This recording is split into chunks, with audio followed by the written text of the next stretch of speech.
welcome to Greg CD channel. Happy Moments Month 2022. So I'm here at the beautiful DirtFish Rally School and I'm here with you.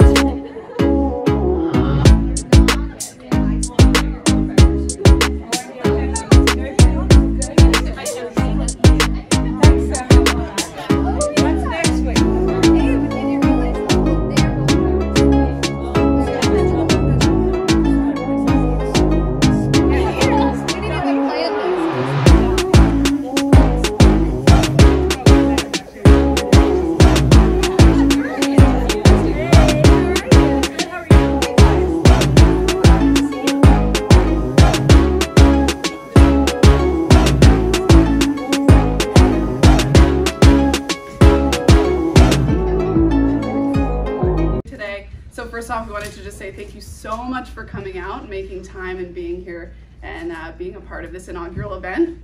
Come on in, Mom.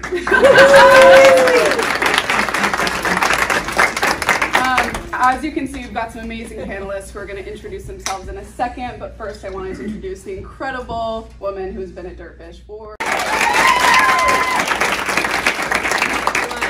I'm Michelle. I've been at DirtFish a little over 8 years now. I'm one of the senior instructors here. Also a co-driver and a driver and a myriad of other things. I'm really excited to be here, and I'm really proud of Josie, who's kind of single-handedly spearheaded this effort for DirtFish. Not just for this event here, but also the monthly our daily articles that are coming out about women in motorsport. We have 4 sold-out classes we're running every Friday this month that are all women. And she's just been really amazing to work beside doing this whole thing. So thank you very much.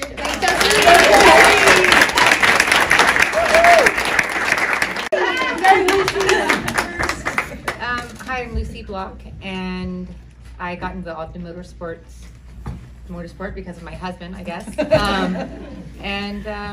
In between having children, I've raced quite a few rallies, and I enjoy trying to go fast in a car. Hi, I'm Leah Block. I got into motorsports because of my mom and also my dad. 2 of them. Yeah, 2 of them. So I've been involved in motorsports since I was born, and I've always just had a passion for it and doing all I can and with the opportunities I get. Good job. Hi, I'm Rhianon Gelsomino, just call me Rhi, that's easier. I've been in motorsport my entire life too. My dad was into speedway and rally, and then my 2 brothers are both rally drivers and they convinced me to be a co-driver. So that was a good thing because now I'm a professional co-driver, so thanks to my brothers and dad. I currently co-drive for Subaru and Travis Pastrana, and yeah, I love motorsport. I also have a training business, Oz Rally Pro, so you can come train with me if you're interested in that. And yeah, I've seen this little one grow up throughout the years, so it's exciting to be sitting here with her. And I hope you all have a great time, ask questions and enjoy yourselves. I'm Sara Price. I race professional off-road racing, so like anything from trophy trucks to side-by-sides. I started off in motocross at the age of 8. My dad also raced off-road cars, and my brother started in motocross, so just climbed the ranks and now racing for Ganassi Racing and Extreme E. And yeah, I met a most amazing older woman in here. Her name is Mary, and she's 73 racing, and I told her that is what I say in all my interviews. I'm going to be racing anything until I'm at least 80, and she said, why are you going to cut it off at 80? And I said, you know, you're right. So there she is right there. So she's going to the track. That's awesome. I just want to be like her. I'm Tabor. I got involved in motorsports. My family was not involved with my husband. When in high school we used to put on TSD rallies. Then we moved back to Oregon and volunteered, worked some rallies, bought a rally car. I was service crew for many years and had to ride with her because nobody else would. No, that's not true. We have been in the car together for 21 years. Yeah. My name's Kristen Tabor. I got into motorsports. I started out working with the rest of the family, as Mom said. I was a co-driver for my brothers and dad for a couple of years, but I get car sick, and so now I drive. It's much more fun when you're driving. But yes, as Mom and I have been together for 21 years now. We've raced every single year, as many rallies as we can get to in our local area. I love rally. I love all the people I get to meet in rally, and I love introducing new people to the sport. So awesome! I'm really excited to be here. I'm Karen Jankowski. I went to my first rally in 2003, Rim of the World. I didn't know anybody that raced anything. I didn't know anything about rally. I just went with a friend and was kind of addicted from that point forward. I was so surprised at like how many women were driving and co-driving and competing and crewing and all of that, and people were just like a family. So I was like, okay, I want to get in, be a part of this. So I started racing in 2006 and kind of been doing it ever since. So driving, co-driving. I own a 2-car team that does road racing and rally. I organize Oregon Trail Rally, which is coming up in May, which is a lot of work and a lot of fun. So please come and volunteer if you're around. and so I really enjoy it, and I'm glad to be here and looking forward to meeting everybody. Hi, I'm Donna, Porada-Kitch, and I am passionate about cars and passionate about racing. When I was 5 years old, I was playing in the car, our family car with my dad, and he left for a few minutes and he said, "Don't touch this." And that was the exact thing I touched. And the car at 5 years old rolled down the hill and into the alley, and of course I was like, "Ooh, that was really cool." And then I ran away, and my dad found the car, and instead of disciplining me, he said, "You like cars?" I said, "I love cars." So that was the relationship with my dad and I, learning about cars, having me learn how to change a tire, having me learn about safety. And then from there, that made me have a car detail store in high school, cleaning and detailing everyone's cars. And then when I graduated from college, I signed up for my first driving school. It was actually a race school at IRDC, and I was 22 years old, and I showed up, and there was a room full of people, none of whom looked like any of us. They were mostly men in 1988, and I thought maybe I was at the wrong place. But the minute I got in the car, I knew I was at the right place. Nice. We also, my husband and I also co-founded ProFormance Racing School. That was 28 years ago. I am Chrissy Wells, and I am born and raised around classic cars, motorcycles, and race cars all my life. I started racing go-karts when I was 12 and singing the national anthem around local racetracks around the Pacific Northwest. Currently, because I am so passionate about women in motorsports and just getting women behind the wheel of anything that brings them joy, I am a part of an awesome car club called Avance, and through that get to build programs and events and really cool experiences for women to do that. So thanks for having me here. And then we need to get Emma.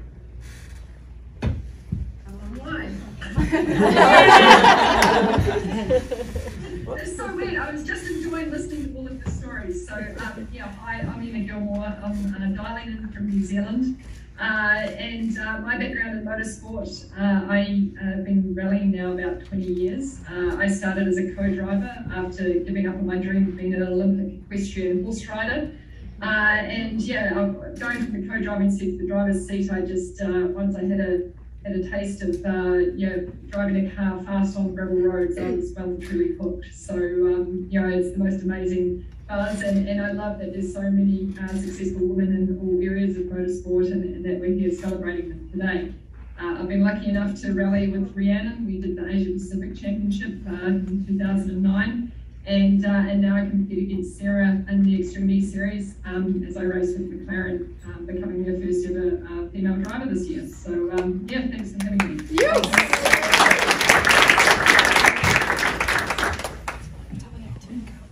Well, at this point, we just kind of open up the floor to any questions any of you might have for this lovely panel here.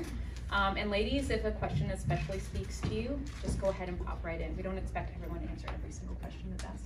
But if you inner belief system of saying, I've got this, knowing you've got this because you've paid your dues and you have success. And so when you start to doubt yourself, you have to go back to those situations and say, I've got this. Yes. And I think for me in my job, I just do the preparation to like 110%. So I don't allow doubt to slip into my mind. And I know that sounds ridiculous, but in my job, when I'm doing over 120 miles per hour down a stage, I can't have anything else pop into my mind but pure clarity in my job and my role. So the preparation I do before a rally, when we're talking about meditation or visualization, you know, watching onboards and things like that, where I practice what I'm going to be doing in the stage, is something that allows me to not have doubt or things like that which can creep in, because in my role at the speed that I'm going, calling Travis the notes, I can't let that be part of what happens. Otherwise I can't do my job. I can cause a serious accident and we can both be hurt. So I can't allow that to creep in, and how I've done that is by working really hard with preparation and planning and things like that, so that then every time I get in that race car, I know that I have 100% belief in the job I'm doing. So I think it depends on your different roles. In my role as a professional co-driver, I just need to be 110% focused on calling those notes. So I look back to like my first dirt bike race, and I just always told myself like, no, I'm gonna win. Yeah. Or if not, I'm gonna figure out how to. I just was like, I'm gonna do this, you know. And even today, even when I'm having bad days, you have good and bad days no matter what. And I never don't believe in myself. It's just kind of like, well, crap, I'm having a bad day. I'm going to figure this out, because I just won't let myself not do well. You know, it's kind of just in my DNA and who I am, I guess. But everyone just has to kind of figure out who you are, what works for you. And you can utilize so many things, you know, if it's I visualize before every race to just have that extra confidence. And obviously you put all the work in you possibly can, like Rhianon, and you just have that extra confidence too, and it will show. So preparation is everything, but I think also too, just knowing like I can do this and I'm just going to do it. Yeah. I'm out here and I'm going to do it, and I'm just going to do it. Yeah. I remember having a breakthrough at a very young age, to Josie's question, knowing that I've got this. I just remember being on the straightaway. I was going to make my very first pass ever.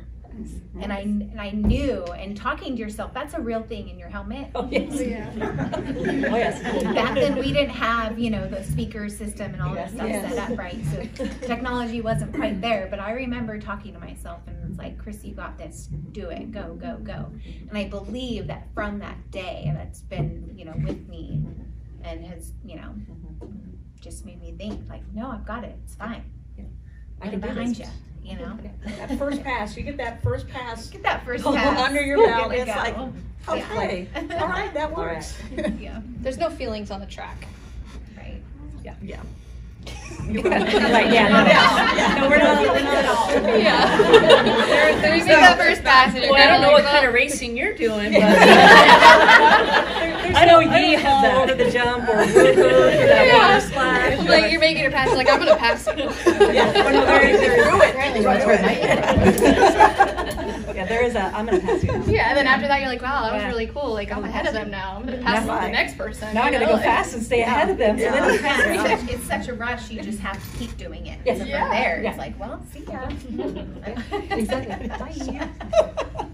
Sounds like we have a question from the internet. From horses to cars was all about, what the catalyst was. Good question. Yeah, good question. I loved horse riding. It was my absolute passion, and I got quite good at it. I did eventing, like three-day eventing, and so the cross country and the show jumping and stuff. And as I was getting older, it was kind of like the horses hadn't quite read the game plan of what I had intended, you know, how we were going to go.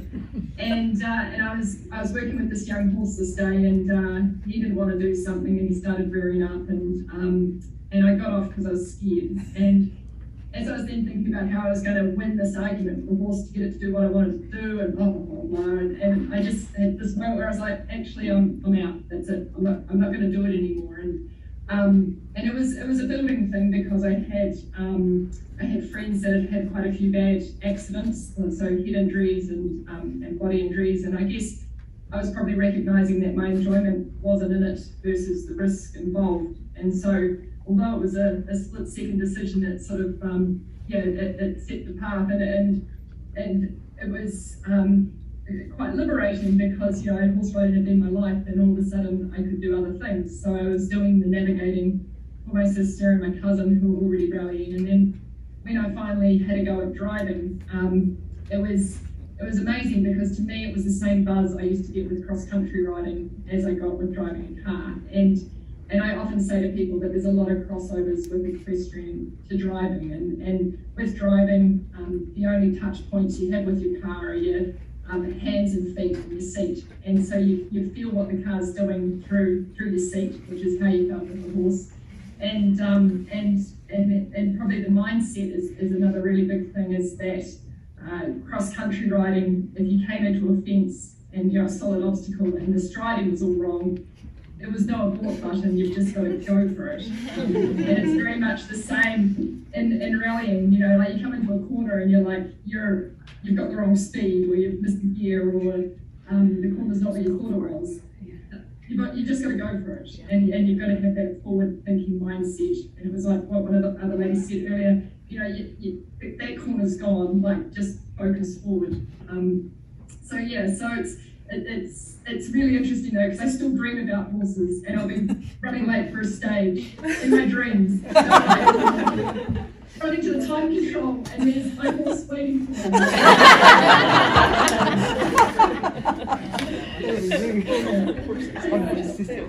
I have a follow-up question, Emma. You said that part of the reason you stopped riding was because you were scared. But we're going through the woods at 100 miles an hour, which can also be seen as scary. So, like, how do you deal with that fear? Or do you even have it? I guess is the real question. Yeah, I mean, that's a great question, and it's one you get often asked because it's seen as being so dangerous, rallying. But for me, I see it as a very calculated risk. The cars are very safe, which we drive in. You have your full harness and roll cages and helmets, versus horses, which are half a ton of a thing with a mind of its own, that can all of a sudden decide it wants to jump on you or fall on you. So I don't know if I've ever felt fear with racing. I mean, as we all know, in rally stages, there are definitely sections of road where you think, gosh, I really don't want to have it off here, and I guess you accommodate your pace notes, with that kind of in mind. But I feel it's a very safe, calculated sport. Versus, I'm a big believer in road safety after being involved with rallying, because if you're sitting on the start line and someone said to you, like, okay, so you start, and if you just keep to the left, which is here in New Zealand, keeping on and someone coming the other way, they're going to keep to the left as well, and you guys will pass, but you'll be fine, just keep to your side of the road. You wouldn't do it, but that's what we do every day, sharing the road with other road users that, might not have slept well, might be on drugs, who knows, so yeah, it's interesting. Some of the financial costs that come about running rally. I think it's a very common question we get asked. I think it's almost daily right now. I think compared to other forms of racing, the barrier to entry is a little less because there's so many things that you can take part in and help. So you can either volunteer at an event and then you learn all about the sport and you get to meet all the teams, or you can help out a team and then you kind of build those relationships, and then as you have two other choices, you can either drive or co-drive. So co-driving, as long as you don't get car sick, and a few of those types of things, it's not too hard to learn to do it, and it's fun. Or you can just save up, and buy a rally car, come to DirtFish or any other rally school. So there's a lot of opportunities to get into the sport. I don't think it's too difficult compared to a lot of other types of racing. And rally for sure feels more family focused. I didn't realize how much it was until I started racing in other types of motorsports and other series. It's just different. It's hard to put, well, we're different, but let's be honest. But that sideways, even when I do road racing, and I'm like, I miss that, just racing on loose conditions, loose roads, trees, and all the other things, unexpected. But then racing with other cars is also very unexpected. So, but I would say it's pretty easy, and just meeting folks like us or people in the audience. I see a lot of rally people too. is just, you know, get in touch with somebody, you know, any of us. Yeah. And we're all very happy to mentor and to help, you know, answer any questions you have or help you get into the sport as well. I think the easiest way to get into a sport on the local level, as Karen says, volunteer. Yeah. Volunteer for your local events. We started out volunteering, we were working time controls. There were enough of us in the family that we were a stage worth of time controls, which the organizers really liked. But you get to learn exactly what the time card looks like, exactly how the timing works, how the flow of the event is, which is some of the very big unknowns that you don't know until you're at an event competing. Yeah. So starting off as volunteering, you know, road guard position, great, because you get to park on the side of the road blocking another incoming road and watch everything go by at, you know, Mach 1. Wow. You know, it is just, it's an amazing experience to get in on the ground level of some of these local events and, you know, come to the Park Expose and come to the service areas, talk with the drivers and co-drivers. We all like talking to people, like a lot. Bring your kids.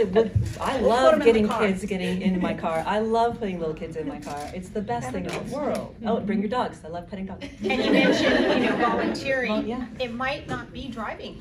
It might be something else that leads to something else that leads to something else. Exactly. So at any given, you know, rally race or car race, I mean, we're always looking for volunteers. And I know we have a road course, and if you're out on any of the turns and you're out there volunteering and learning about the flags, and you sit there all day and you watch one specific corner, I'm guaranteeing you the next time you drive that corner, you're going to be so good because you've seen people do it correctly and you've seen people not do it correctly. Yes, that's true. And so you really do learn a lot. And you know, you may become a co-driver, you may become, you know, a timing official, but you definitely, if it's something you like, they will find something for you to do. Yeah, absolutely. And I'd also say, start out maybe with the rallycross. That gets you comfortable in the car. A lot of times, you know, new people coming in are not comfortable getting in a car and going Mach 1. Well, you won't go Mach 1, but well, not for very long. But you know, you kind of get the experience of sliding a car out. You can go slow. It's not a big deal because you're out there and they're waiting. People are waiting for you. There's not a car coming up behind you, and a lot of rally people do rallycross as well. So we kind of cross over, and you can kind of meet people and kind of integrate yourself in, and then move on from there. Yeah.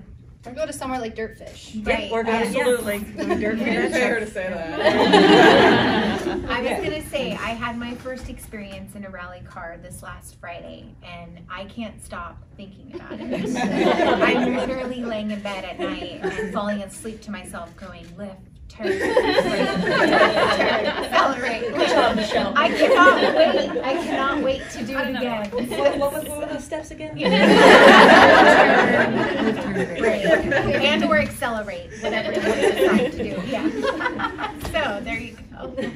Come to DirtFish Rally School. And also my husband and I train people from beginners to advanced. So like May 7th and 8th, I think it is, we've got a co-driver school, which is 2 days, and you learn everything from the beginning to getting in a rally car calling pace notes. So to me, that's one of the best courses we have on offer at the moment, because if someone's not sure, there's a few people in here that actually trained with us on Saturday, Sunday.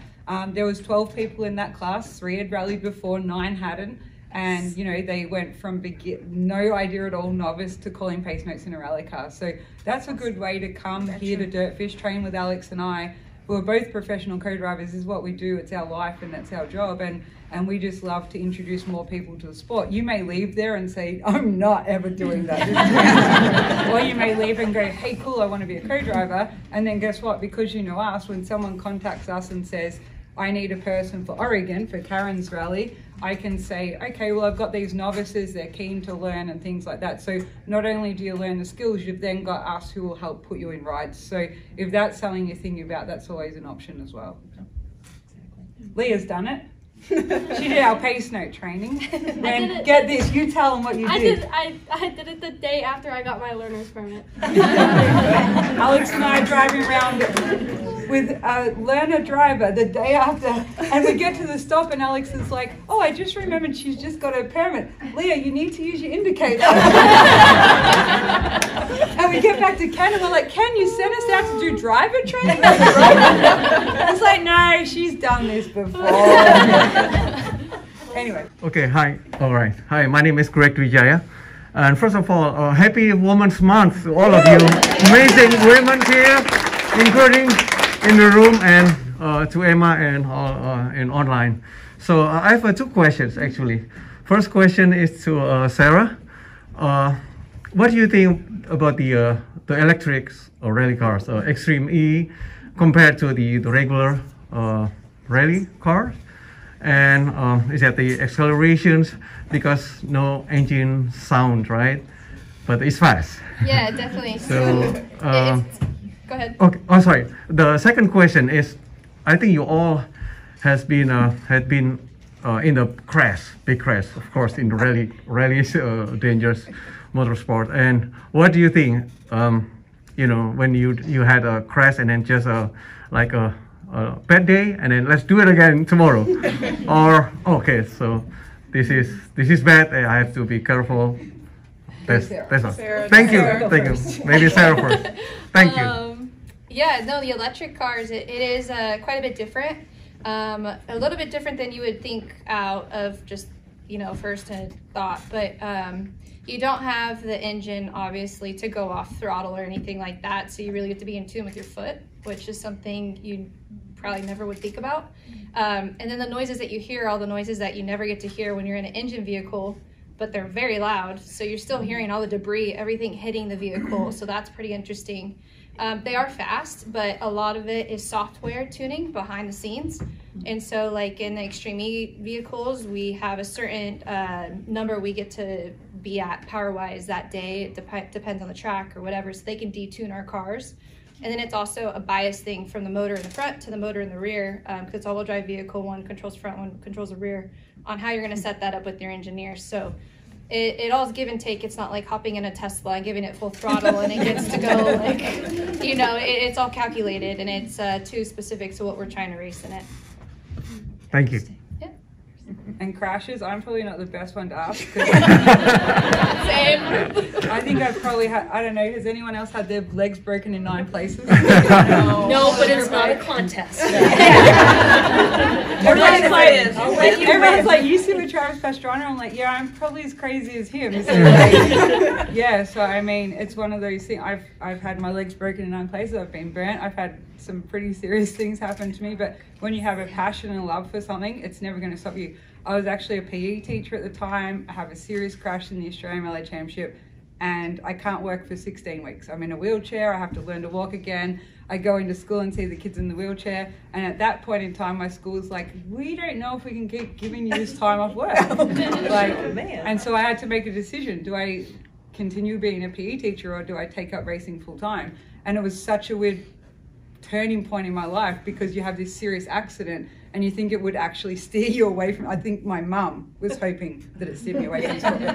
And so, yeah, and I actually, at that point in time, that's when I decided I was going to take up racing full time. Because I was like, if I still love it that much after what I've been through, this is what I need to do in my life. So it's one of those things that I think some people have a bad crash and they'll never race again. And then other people, it's, it's their passion, their desire, their love. So they recover from that incident and they're back racing a few weeks later, So it's just one of those things. In our sport, all of us have had crashes, and I'm sure all of us have been injured in some way. And it's just one of those things that we deal with. And then I think you only become better because you learn from your mistake. Why did that happen? What can we do better to make that not happen? And you only improve from what happened in those scenarios. I don't know what you girls think, but well, our first event we rolled. We rolled. First event rolled, and we threw the car off the road into a ravine a bit.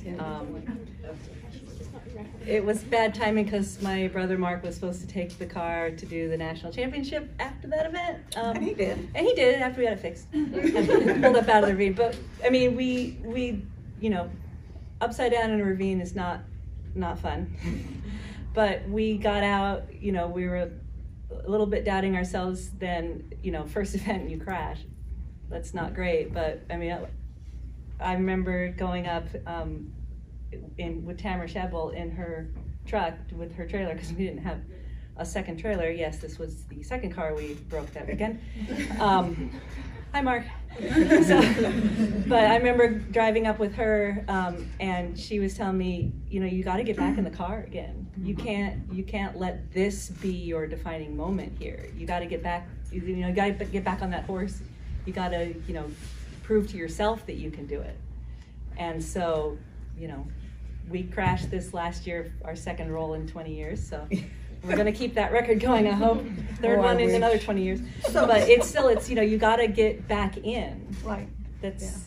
Yeah. So the next year, we did that same stage again. It was a turnaround stage. And as we finished that, we actually cried because we finished it. But the main thing was that we were one of the last cars on the road, and everybody who was waiting for us to come was clapping as we went through. And that was a moment that really, we said, okay, we'll do this. This is good. This is good. This is good. I mean, having the support of the rally community, the other competitors, the workers, the sweep crews, I mean, having that support behind you really helps when everything goes really sideways in a really bad way. Having that support really helps. And this community is so amazing that you have that support. Doesn't matter who you are. But I think it's tough, like you said, though, the self-doubt part, because as a co-driver for many years, I've been involved in many crashes, and you know, the worst one I was involved in, I think one of the reasons I didn't have a hesitation continuing is because I had another race with another team the next weekend. So, you know, you didn't have time to think about it. But I will say, when I had my first crash in road racing, that was a different feeling. That was just a whole different vibe, because I'm learning all new, and I'm not used to starting from scratch. It's been a while, and so, you know, at Portland International Raceway, I put it into a tire wall. You know, I tried to drive the snot out of it. I was trying to drive, but you can't turn in the grass. So, fun fact. I know. It doesn't work very well. You know, and you know, we're doing endurance racing, and there's 3 other drivers, and they're all, oh, thank God that I didn't crash. That's what every single one said, because as the owner, I was like, well, yeah, I got to pay for it, but you know, it's my car. But they were happy it wasn't them. But you know, and then when we went back to that track again, you know, there's this feeling like, you know, oh crap, is that going to happen again? Like, but kind of like Sara was saying, like, you know, you just go, hey, it is what it is. I'm just gonna kick ass. Like, I'm not gonna think about it. I'm not gonna dwell on it, and I'm gonna try to watch the in car, because I've got that Garmin, which is pretty badass. Yes, it is. It really is. And I can actually look through and see what I did wrong. What do I need to do different? So I think it's not getting fixated on that it happened. It's fixated on, like, how do I learn from it and how do I keep it from happening again? And that's tough. I'm not gonna lie. You know, you mentioned the road course, and I have not crashed, but I have gone off the course. And the difference of the road course is it's faster. And it's scary because, you know, you've lost control. And my first 3, this is not a very good statistic, but my first 3 times at Pacific Raceways, I went off on the same turn. Turn 2, my nemesis. Oh, turn 2. And so, of course, when my husband got in the car with me 25 years ago, I just said, you know, I'm really bad at turn 2. You know, everywhere else I've got figured out. And he just said, stop. Let's just go through turn 2 15, 20 times, and I'm just going to coach you through them. And I was amazed at when I focused on doing it right, and I practiced doing it right, then I got a new program. So instead of saying, oh, I'm terrible at turn 2. And so then he also taught me, which was kind of interesting, is I was going in very early because it's a very intimidating turn for me. And he just said, later, later, later. And so going down the straightaway, I would just use that as my mantra, later. And just saying that made me later, and I was a little better. And then I did it myself, and then I did it again, and I did it again. And I think you have to say, you know, you have to have that practice, and then you have to have that self-talk. And then if you want it bad enough, you're just going to keep practicing it. But it is intimidating. But when you get it right, then you can kind of apply that to life. You know, you can take, this is really hard. I'm terrible at it. Or wait, let me just break it down and get a program. And one of my mentors had said, because I was kind of dealing with that self-doubt, they said, remember to breathe.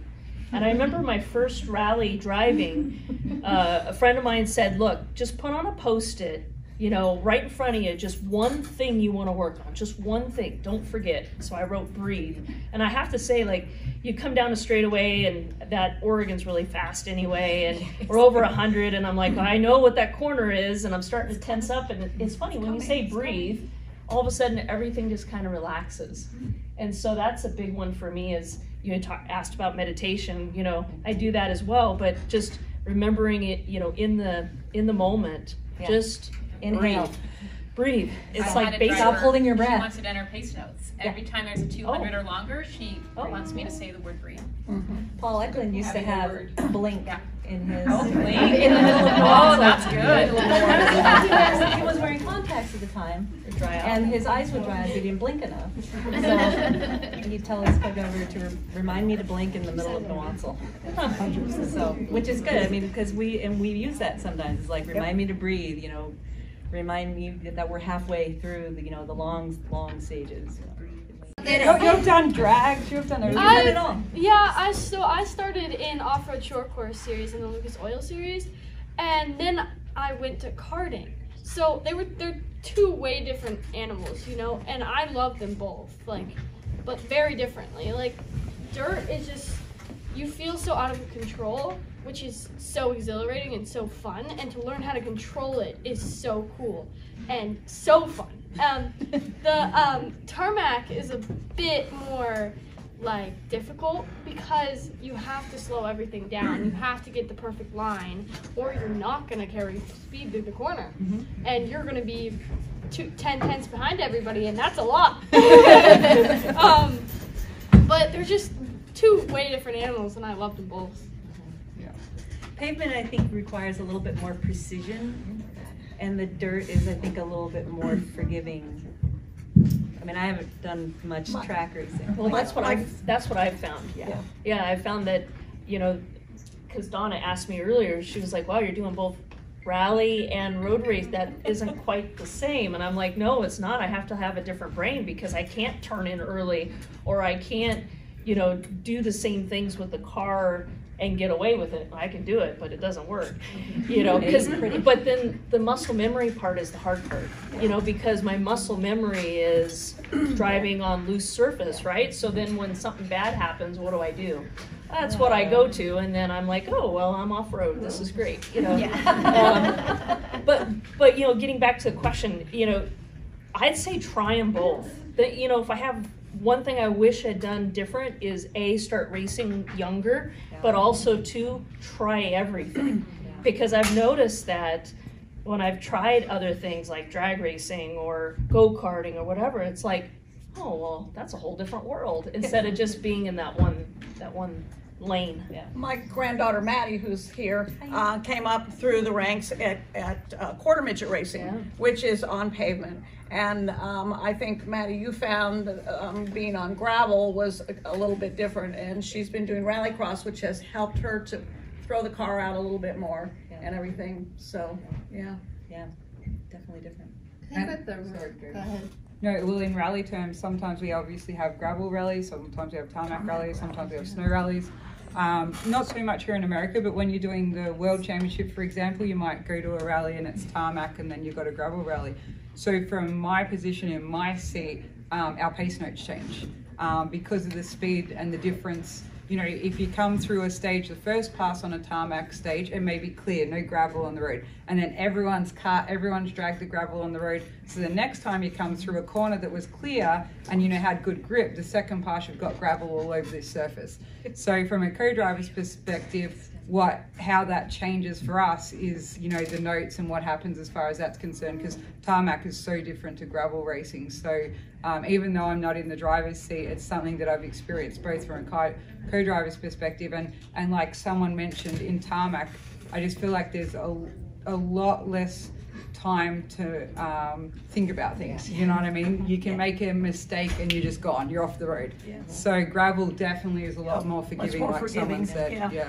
My nephew Henry does track racing at PIR, and he's done rallycross, and so the level of precision you have to have on the track. He and I talk a lot. He's my biggest fan, and I'm his. But the level of precision you have to have on the track is very different than what you have on rallycross or in stage rally. 100%. Yeah. And as a co-driver, your pacing has to be different. Yeah, absolutely. Way different tarmac. Yes. To Sorry, You're good. It's just like Leo was saying, it's just, you have to have a lot more patience on tarmac, I feel like. Yeah. Where in off-road racing, every single time you go through that corner, it's going to be different. So you have to adapt.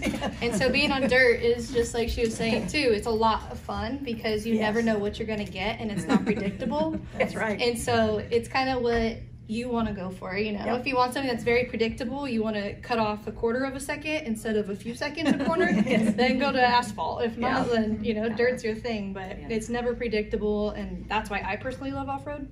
So True. Exactly. Yeah. How involved with your car development and setup are you being on professional teams that have engineers work on your cars? Want to go? Okay, so for me, I'm actually quite a lot involved with the engineers and the techs. Travis will be the first to admit he doesn't know mechanical stuff, and he'll say that. It's not like he tries to hide it. So for me, I go to the team headquarters in Vermont. I learn everything about the car. If our car breaks down and we're out in the forest, it's on me. You know what I mean? I'm just being honest. So I need to know how to, you know, if they've got some spare parts in the car, I need to know how to change it and then direct Travis to help me change it. And so, tire choices, all that, I'm really involved in it. So I think it really depends on what, for my position, depends on what driver I'm working with, what mechanical knowledge they have and things like that. I've done nearly 200 races and it seems crazy, but Travis has done half of what I have. So he looks at me and says, you've actually got more experience than me and I value your opinion. So you say how you feel about it. So for me, I'm involved a lot, but a lot of time a co-driver wouldn't be. It just depends on what driver you're working. When I work with my brother, he knows all that stuff and I can just not worry about it. He can fix anything. He's helped Ken and Alex on the side of the road. Like he can. So when I'm with him, I don't have to worry about that. So for me, it depends on what driver I'm working with for sure. For me, like being a part of Ganassi, we're in a spec series with the electric cars, so there's not very much we can do. There's very limited setup, and we're specific to tire and all this stuff. So with that, you know, obviously they take our input as drivers. Kyle, my teammate, he's very much into the engineering his own chassis and all that stuff. So he has a lot more to say about it, but we can only still do so much. So in that, we're pretty limited, but our engineer, a lot of it's behind in the computer. When it comes to off-road racing, we're gone for 1,000 miles at a time. It's on you. It's on me. It's the same thing as Rhea, you know. I spend tons of time at the shop. I get to know the vehicle I'm going to get into, and you have to figure it out because you have no one else to figure it out for you. Bush mechanics, I say. You're out in the bush and you have to fix your own car. So. I've had a long-term, actually, navigator. Her name's Erica. We kind of came up through the ranks together, and I can't even tell you how many times we've been stranded in Baja, like just trying to figure it out. And then it's like you're sitting there, you try everything, and you're like, let's just try switching this fuel pump and that one, and let's just see if it's a wiring thing. And we're like, oh my gosh, it worked. And then we're going again, you know? So it's just a figuring it out thing. But it definitely, the more you can be involved, I was telling someone earlier, when I raced motocross, my dad told me before I went suspension testing, go take apart that fork tonight. So when you go suspension testing tomorrow, you understand what the rebound is, what the compression is, what they're looking at, because you're looking at it from your riding side. So then you can translate it, and you don't, you know, come in there with no knowledge. You kind of have like, this is what I do know, I understand, let me learn more. Absolutely. What about you, Emma? Yeah, it's really interesting hearing the girls about how much they work on the cars. I could kind of like fix my car if I needed to, but you know, coming back to engineers, like it's such an important part of racing. You know, when I started in driving, I thought if I'm fast, I'll win, and it's as simple as it is. You know, the fastest driver's going to win. But you recognise that as you get to the pointy end of the field, the difference in the speed, you know, the split seconds, like it amazes me. You come to the end of a 20-kilometre stage and you know, there's 5 drivers split by, you know, 2 or 3 seconds, which to me still I just think is crazy. But it is in all those little bits of the car setup. And so you really need a good engineer that knows, you know, how to set up a car well. And I have a really good feel for a car, but it wasn't until I had a good engineer to work with that I could give that feedback to them and they could help me to learn about what we needed to do with suspension flicks and ride heights and tow. And, you know, I still find it amazing that, you know, changing the tow on your car, you know, like to, you know, just a couple of mils, how much it can change how the car feels. So I think, you know, earlier on in my career, that was probably something I really noticed. I don't know if it was a gender specific thing or just not being mechanical, but having the right people around you that back you for your feeling, because as a woman you're quite quick to doubt yourself and be like, oh maybe it's just me, maybe I'm driving it wrong, when really if you can just share it with the person, well, the car's doing this, and leave it for them to sort it out for you, that's really important. So you know, that's probably something that, you know, I've learned through doing it for so long, is just trying to back your feeling that you've got in the car, and then having the right people around you to give you the car that will allow you to drive fast. Sponsorships is hard in general, but do you think being a female helps or hinders, or how is it out there? Tough. It is tough. And I don't think it's gender specific that it's tough, because everyone I talk to, you know, male, female, everybody's struggling. You know, I think it's sometimes though it's tougher for a woman. You know, as a team owner, I struggle because, you know, there is a certain feeling out there that, oh, if I give money to you as a girl, you're gonna get married and have kids, and then what do I have? All that time is invested. And so there's this weird thing that happens with that. But, you know, I decided early on that if I'm gonna work with a company, it's gotta be a company I really believe in. And because people know, people can tell, you know, so I don't, you know, as a team owner, I don't have tons of sponsors, but I try to have the right sponsors. And I think that that's the difference, is, you know, figuring out, you know, like, you know, what do you really believe in, what do you really like, and have that passion, so that when you go to a company, because it really, you know, I think the paradigm has shifted on what companies look for. You know, used to it was, you know, a sticker on a car, or, you know, something on your driver's suit. But now they really want you to promote them and help sell their product, or bring, you know, awareness to their brand. And so as that brand ambassador, which gets thrown out, you know, a lot, that is very much, you know, I think what companies are looking for. So then how do you best bring value? Because, you know, it's there's a lot of people out there looking for sponsorship, and so what makes you different? So I think that bringing value part is really important. I think if you find the right company that you also believe in, you can become a partner. So instead of a sponsor, it's like, I want to help you because you're helping me. Yeah. And if they see that, you know, you're giving and you're listening and you're giving back, because the whole idea is once you get a partner sponsor, you shouldn't lose them. If you do everything you say, you should be able to hold on to them forever. And what I've seen a lot in motorsports, we've had motorsports teams, is some teams will promise the world and not deliver anything. So you need to say, these are the 5 things I'm going to do. Not only will you do them and do them well, but do a 6th thing, because then they see that they're getting a return on their investment. So definitely know it's a partnership and not a sponsorship.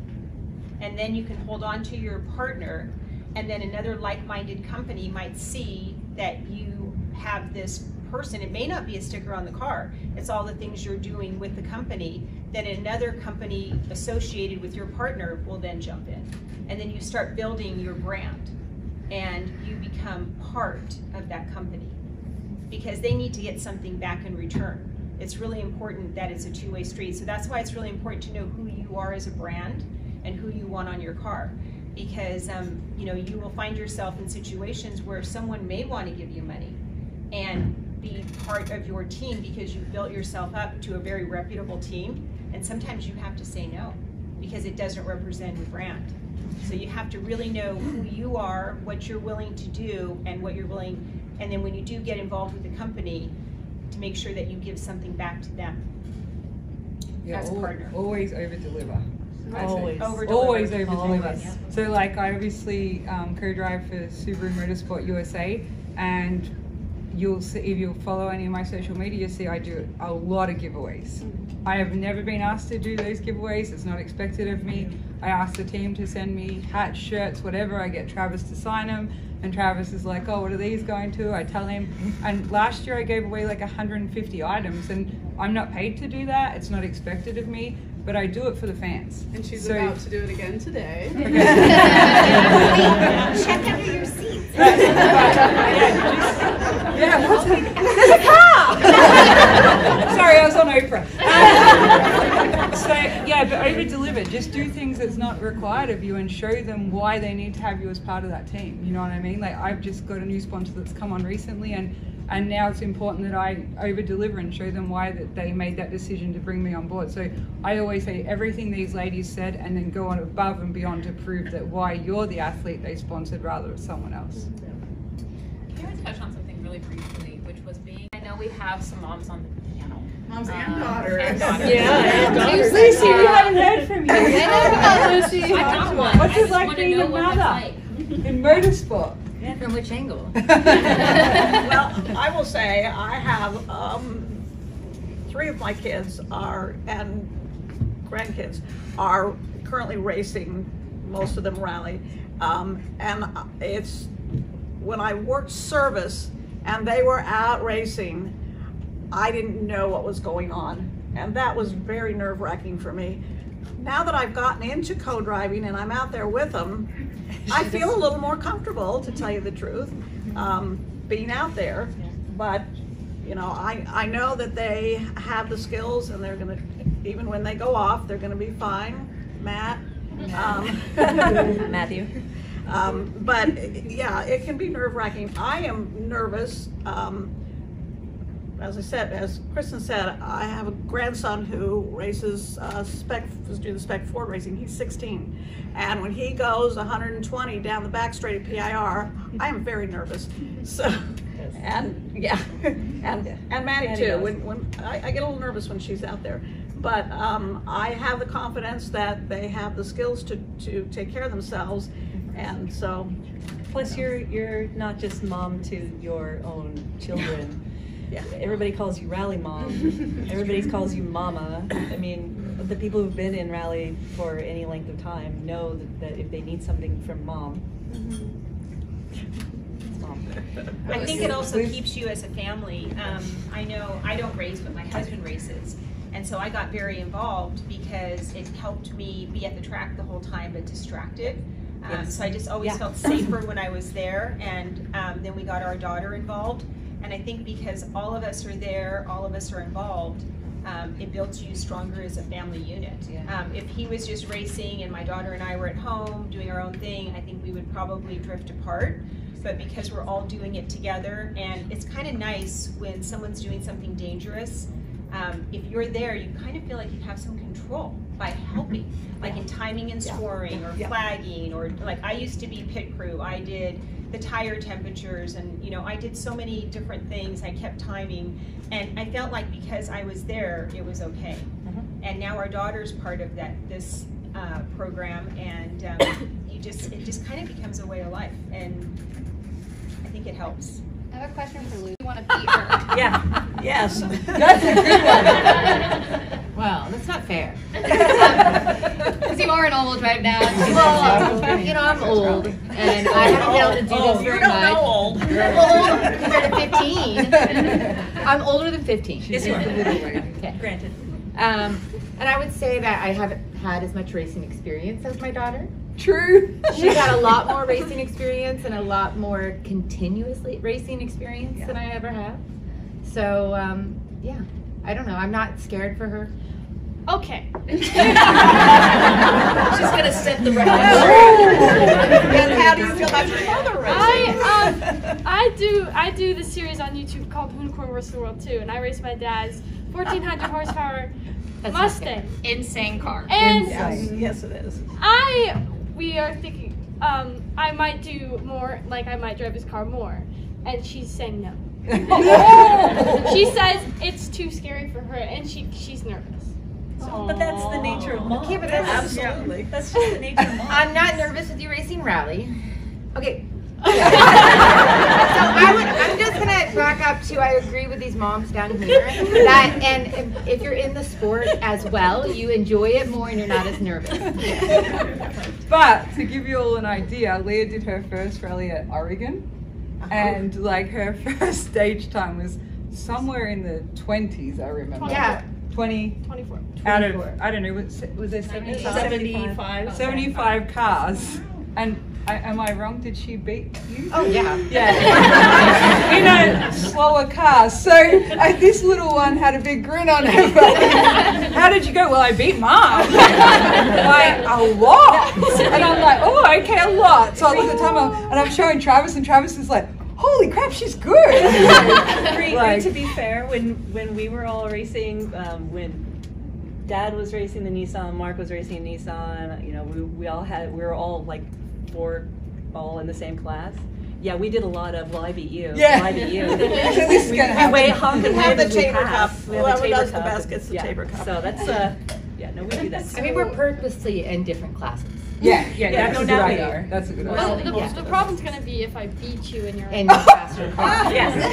Well, and this I is bet you're getting a little nervous. spicy. You're probably nervous when you want to do stuff in the uniform because you want to do like more stunt stuff, right? It's not like on a controlled course racing wise. No, I would say it's just because the time I was nervous, the one time I was nervous when she was racing One is because it's on a non-prep surface, it's on a surface that is not perfectly smooth, so at times when she's shifting gears, the whole car moves. And she's a little human. And bigger than me, she's bigger than me. She's your baby. She's my baby. Your big baby. Yeah. But you know, I'm happy if she beats me. I want her to beat me at every because you want her to be successful. I want her to win. Yep. So that, as a mother, is kind of what you do. Yeah. Like I hope that I'm here to show her that you can do it and you can do whatever you want in life. Amen. But if she beats me, I'm happy. I want to be here.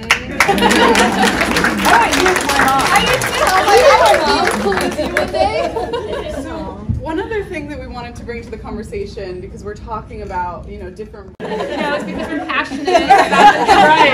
We're passionate. Yes. So like, what? But the brilliant news is that if you guys are able to stick around, all of these women are sticking around. The only one that we're going to lose is Emma. I'm looking at the wrong one. Is Emma. Thanks, so, Emma. Emma, do you want to pop on and say any last words? Closing words, not last words. I'm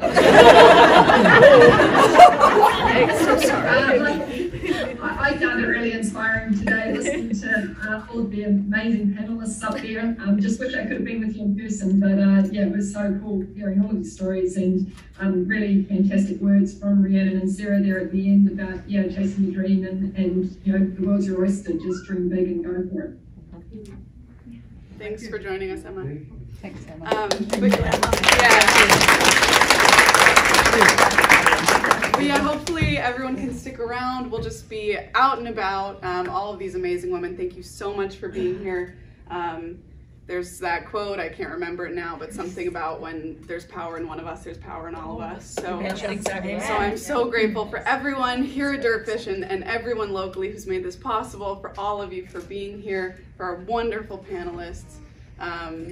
Yeah, I'm really proud to be a part of this community. So Thank you. Thank you. Thank you for having us.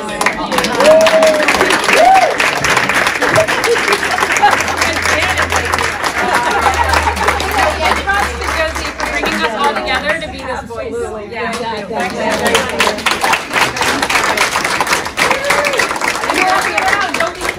Anyone with one of these, like Maddie's in the crowd, she's got one of these too. Anyone you see with one of these tags is ready, willing, excited to talk.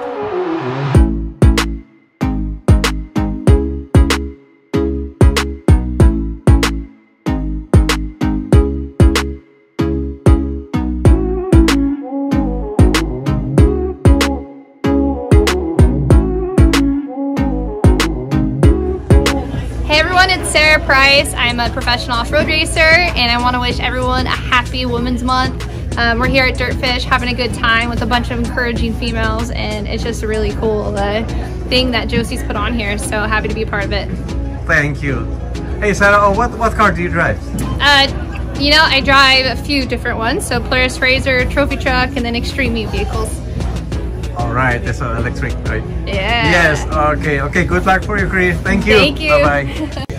Hi everyone, my name is Josie Rimmer. We are just wrapping up our inaugural Women in Motorsports Summit here at DirtFish. We've been celebrating Women's Month for the entirety of March with 4 completely booked all women's driving classes, as well as 31 brand new pieces of content coming out throughout the month. So we've been busy here, but we're just wrapping up our big celebration event. And it's been wonderful. We've had amazing panelists. We've featured a lunch with the pros. We've been featuring local female-owned businesses. It's been really wonderful. So we plan to have this again next year, and we're excited to see you there. Yes, thank you so much. So what is your message for the woman during this Woman Month? Inspirations. Sure. You know, the big takeaway is that there's a space in rally for young girls everywhere. So if you have the passion and you have the drive, show up. DirtFish can help you get there, and yeah, you can do it. Awesome. Thank you again. Yay, thank really you. Appreciate that. Okay, thank you so much for watching this video. Really appreciate that. Don't forget, come here, DirtFish Rally School. All right, Snoqualmie, Washington. Thank you. Thank you. Bye. Peace.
I don't know, but it's really fun, and we're going super sideways, so who cares how fast we go? Yes, yes. Okay, have fun.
how you doing? I'm so good. How are you? Oh, I'm fine, thanks.